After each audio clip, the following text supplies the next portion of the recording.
أفرادا نبعث أفرادا لحساب نحشر آحادا والفزع الحديث خطير والقضية مهمة.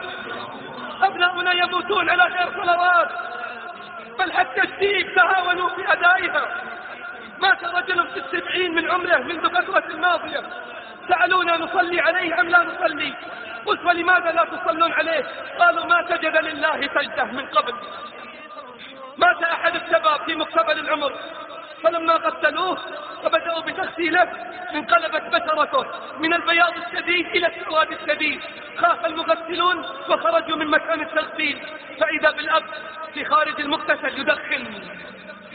قالوا من الميت؟ ميتكم؟ قال نعم. قالوا ما خبر هذا؟ قال الأب لم يكن من المصلين. قلنا خذوه أنتم غسلوه وأنتم كفنوه. وما ظلمهم الله ولكن أنفسهم كانوا يظلمون. والعكس بالعكس، مات أحد الأخيار في مقتبل العمر، آمر بالمعروف ناهي عن المنكر، مسابق للصفوف الأولى، ما تخلف عن الفجر يوما يدعو ويعظ بالموعظة والذكرى الحسنة. فلما مات يقول أحد مشايخنا أنا الذي غسلته وكفنته. فلما بدأنا بتغسيله وبدأنا بإعداد المسك والكافور يقول والله الذي لا إله إلا هو فاحت رائحة المسك منه قبل أن نضع المسك عليه. قلت لصاحبي تكم؟ قال فضل الله يؤتيه من يشاء.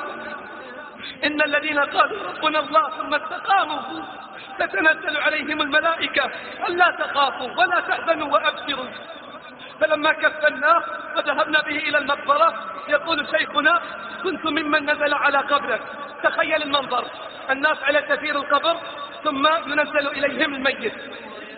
يقول والله الذي لا إله إلا هو فلما أنزلوه أخذ من بين أيدينا، حمل من بين أيدينا والله ما حملناه، ثم وسد في التراب والله ما وسدناه، ثم وجه إلى القبلة والله ما وجهناه.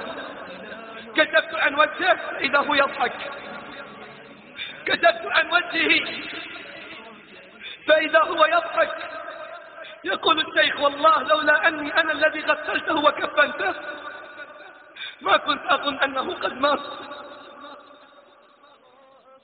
ما كنت أظن أنه قد مات.